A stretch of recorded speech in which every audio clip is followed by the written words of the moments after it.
Hello my dear friends, you're on the Military Summary channel and today we will discuss the situation in Ukraine on the 2nd of September of 2025. Today we have a lot of very interesting updates, so let's start. So, we are entering the most interesting and the most important part of the special military operation. The part when everything will be resolved and we will get answers to very simple questions. Whether the Russians are going to stop or whether the Russians are going to be stopped by Ukrainians, whether the Russians are going to ask more or this is everything and this is enough for them. So, we'll see this. Today, more and more military experts, including the Institute of Study of War, including the British intelligence, are saying that the Russians are moving everything they have in the direction of the Pokrovsk agglomeration. They're bringing lots of marine troopers, marine brigades, special forces, just with one purpose: to create and to carry out a final offensive operation, a major offensive operation, to break through Ukrainian defense completely and to establish complete control over Donetsk region. So currently, this is the only thing the Russians are tasked for.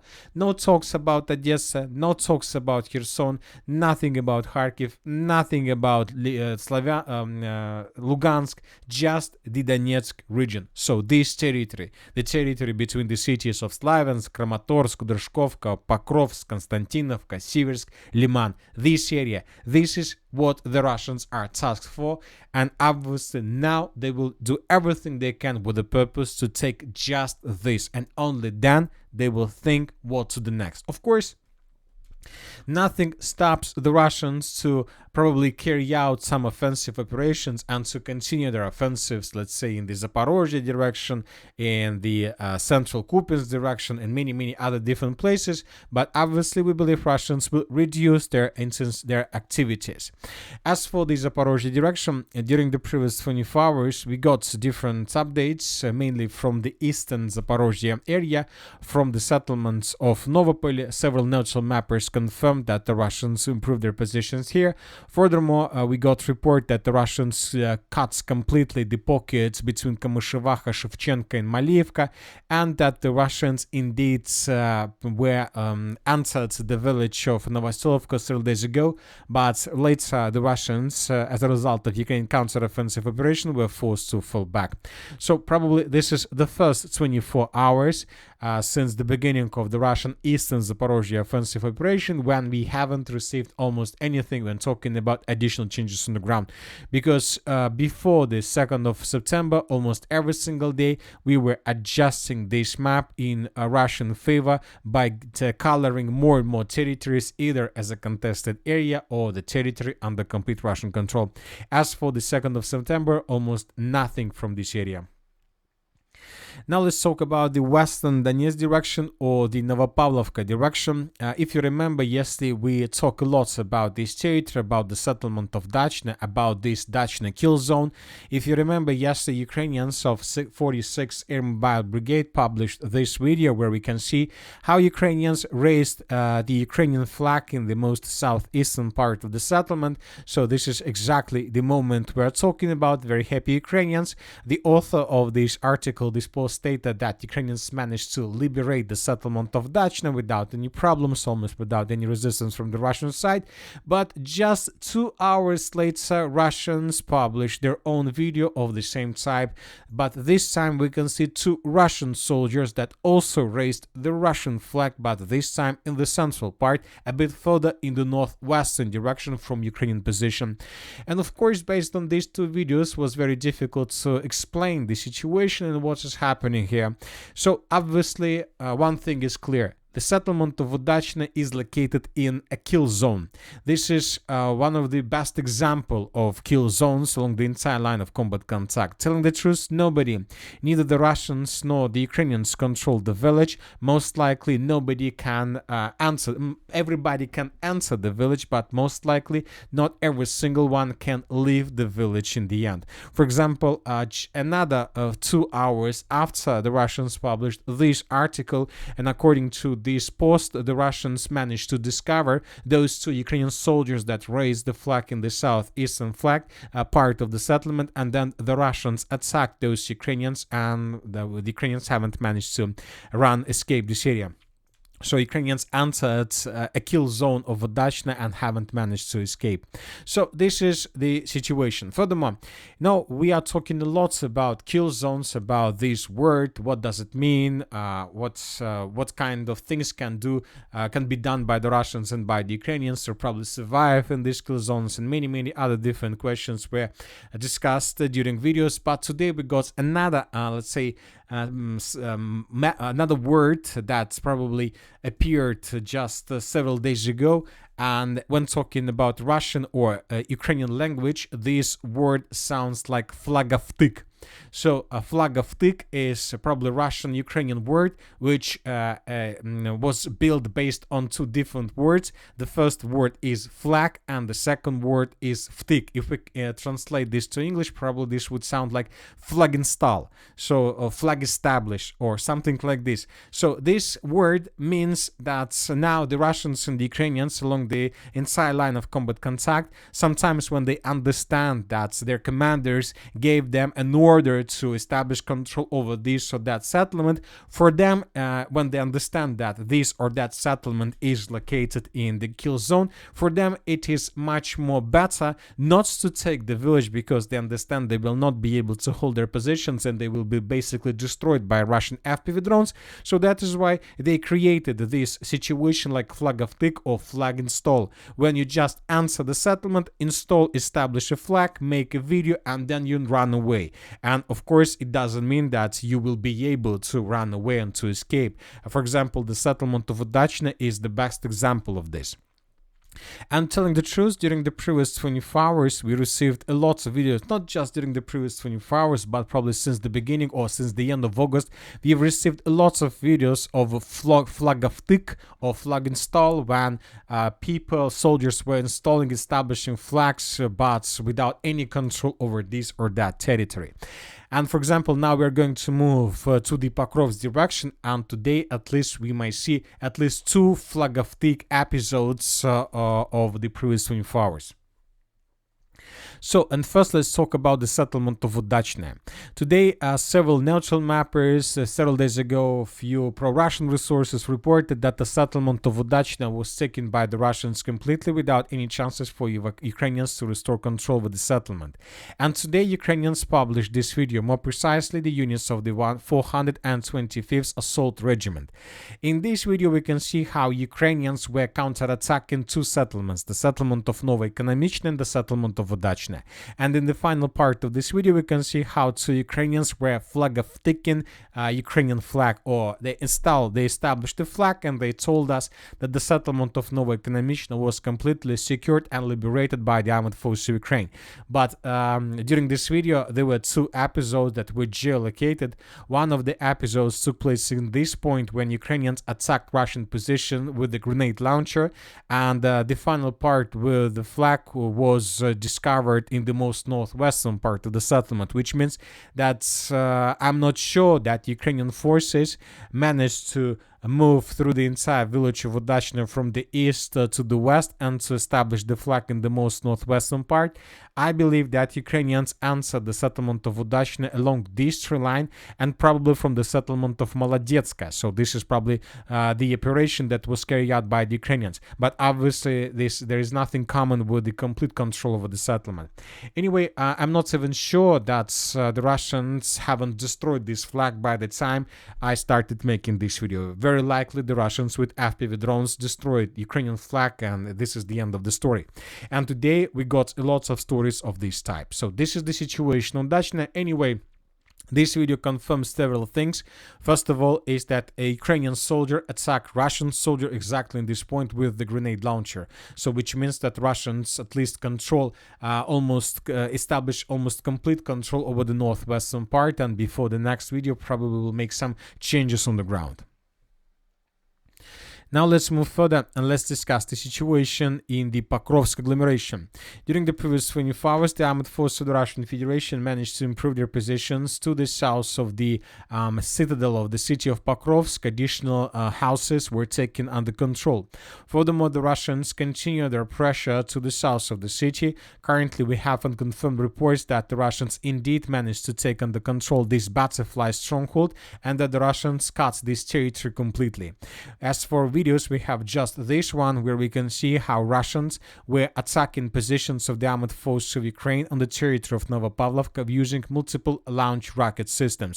The Russians were trying to pin down Ukrainians and not to allow them to bring additional forces while the Russians are moving along the railways. As for the northeastern flank of the city of Pokrovsk and the Pokrovsk agglomeration, as you can see, we have lots of changes. And we made changes based on the video that was published by Ukrainian sources and by different mappers. First of all, this is the most important video that was published by an Ukrainian resource. And here we can see how Ukrainian soldiers were moving along the settlement of Nova Ekonomichna from the central part in the direction of the northwestern part. Lots of episodes were geolocated. For example, Ukrainians were moving along this street, and at this point, Ukrainians were bombed by Russian artillery or Russian FPV drones, and then another group of Ukrainian forces entered this building. And in the final part of this video, we could see how Ukrainians raised the flag.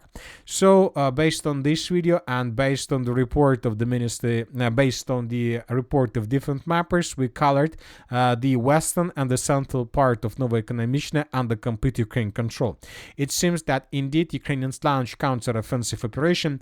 As for now, it's very difficult to understand whether the Russians indeed restored control over the territory or this is another episode of Flag of Tick. Currently very difficult to understand. We're talking about this flag established in the central part of the city, but I believe that the next days we're going to understand completely what is happening here. One thing that I know for sure is that the Russians during the previous 24 hours made lots of attempts to bring additional forces and units in the direction of Nova Ekonomichna.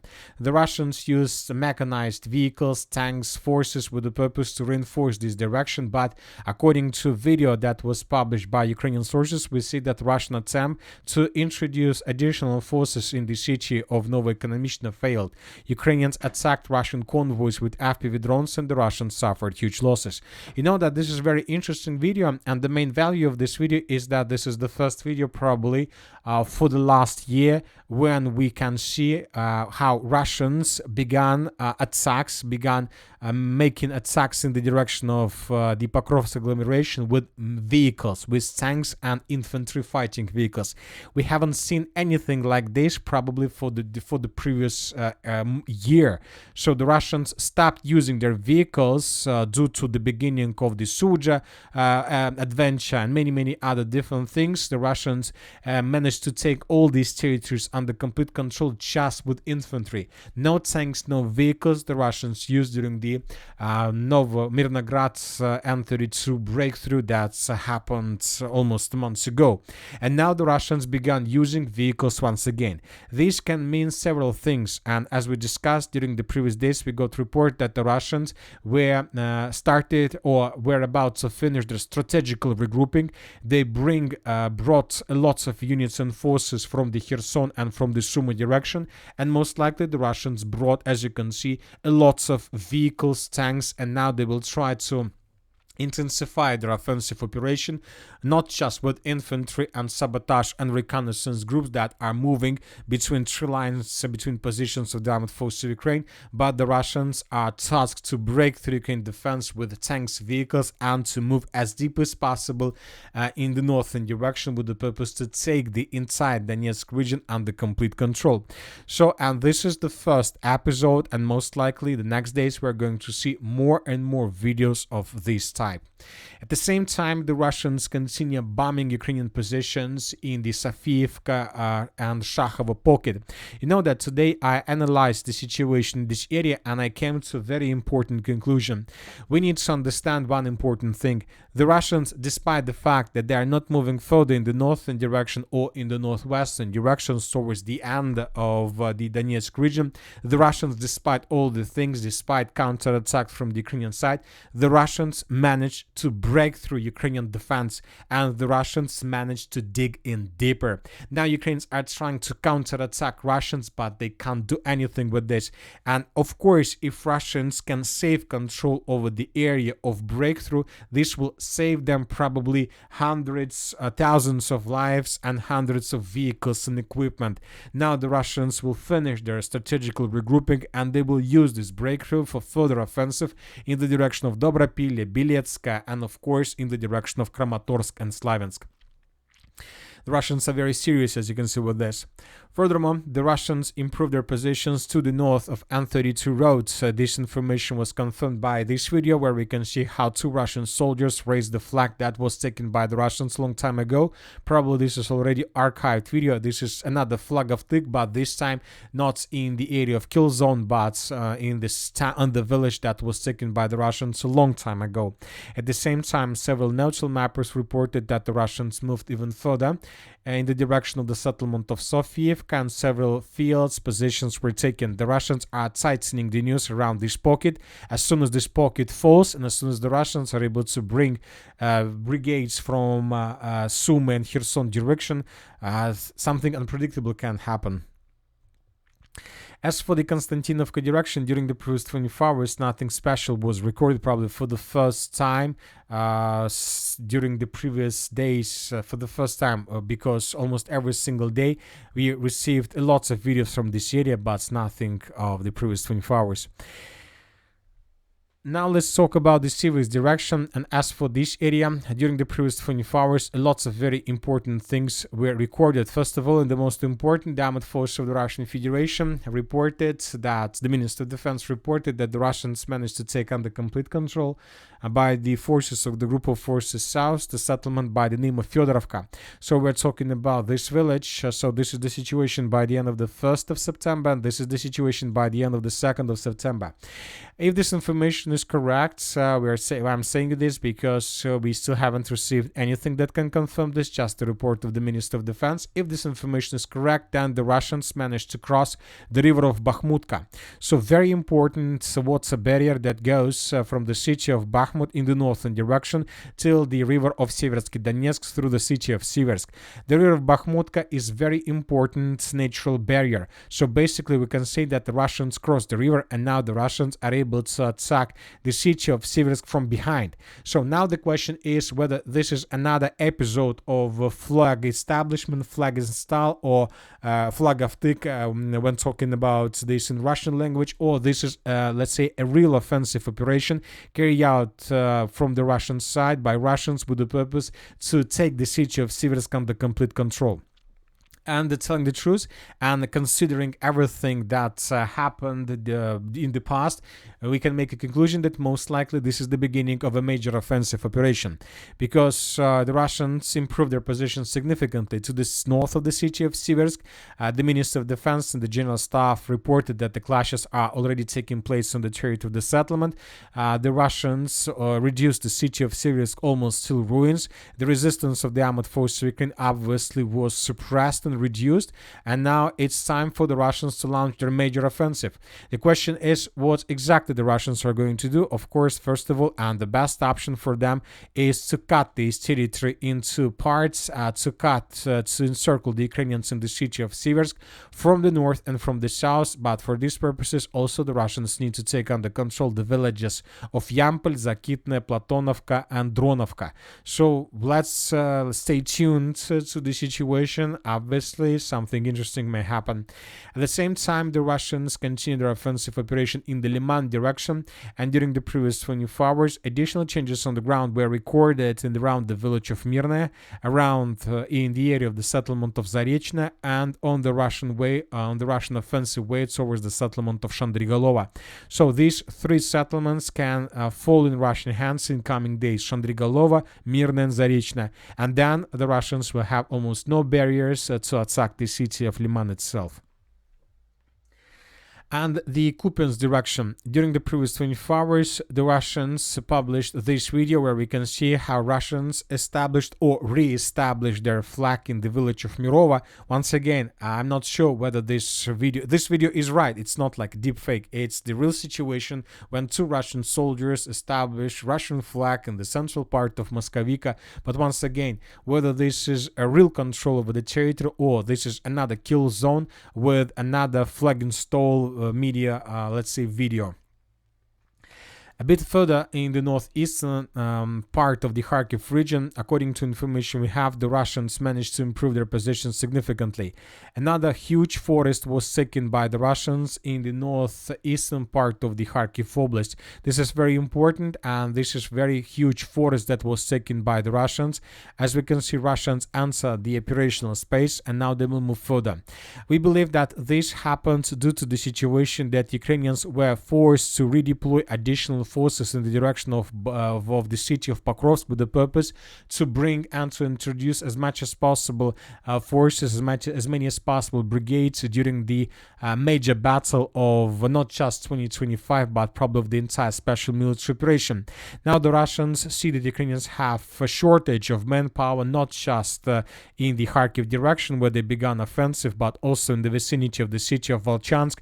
The Russians improved their positions on their way towards the settlement of Sinelnikova, and we expect that the Russians may resume their attempts to attack in the direction of the city of Sumy with the same purpose. They see problems with manpower from Ukrainian side, so the question is why not to use this advantageous situation and to force Ukrainians to use only things they have for every single direction, which obviously in the end will lead to complete collapse of defense, probably.